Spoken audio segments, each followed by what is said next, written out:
"We should go to bed soon," Jenna, the eldest daughter, whispered, though the suggestion was hollow. No one moved.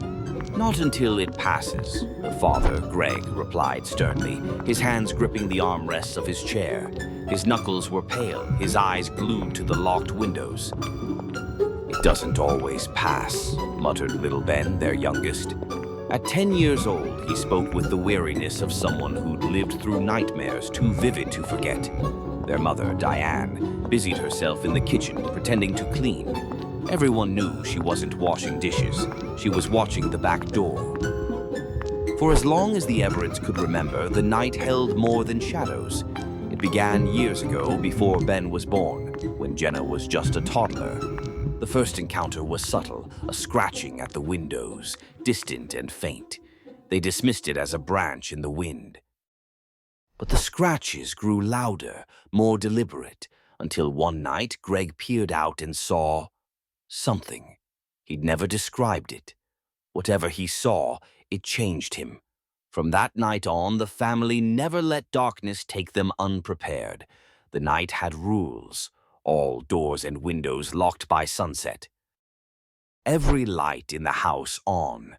Never, under any circumstances, open the curtains after dark. Do not acknowledge noises. Tonight felt different.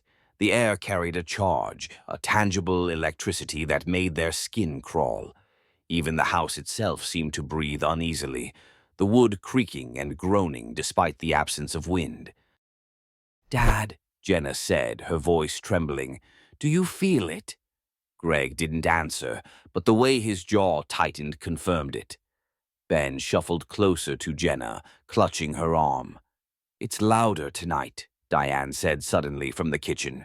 Her voice was barely above a whisper, but in the suffocating quiet it was as loud as a shout. Everyone turned to her. She was staring at the back door, her dish towel clenched tightly in her hands. Then they heard it. A low, guttural growl, distant but unmistakable.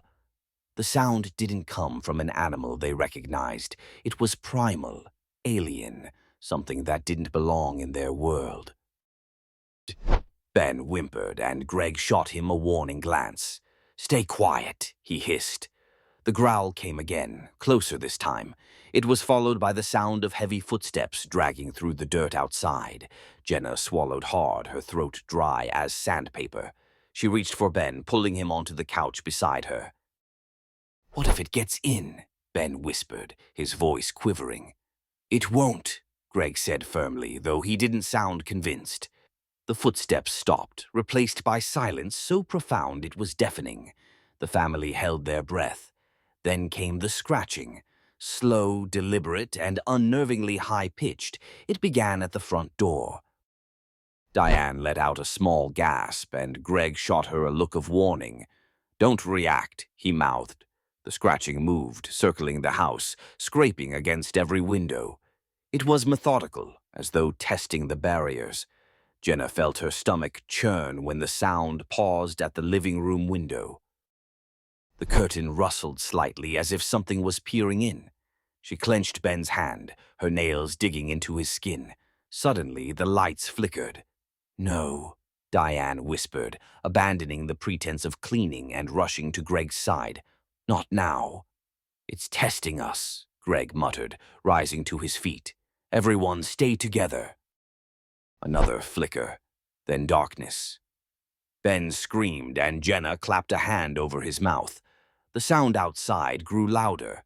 Not just scratching, but pounding now, a desperate, frenzied assault on the house. The air was filled with the cacophony of inhuman growls and guttural shrieks. Greg fumbled for the flashlight he kept strapped to his belt. The beam sliced through the oppressive blackness. He directed it toward the windows, but the thick curtains revealed nothing. "We need to get to the basement," he said, his voice tight. "But what if—" Diane began, but Greg cut her off. "Now!" He led the way, the flashlight shaking in his unsteady hands. The family huddled close, moving as one. Behind them the pounding grew louder, more violent. The walls shuddered, and it felt as though the entire house would collapse. They reached the basement door, and Greg threw it open. The family scrambled down the stairs, and he slammed the door shut behind them, sliding the heavy bolt into place. "What is it?" Jenna asked, her voice breaking. "Why won't you tell us?" Greg didn't answer. He stood with his back against the door, his breathing ragged. Diane pulled Jenna and Ben into a tight embrace, her hands trembling as she stroked their hair. Then, from above, came a sound none of them had ever heard before.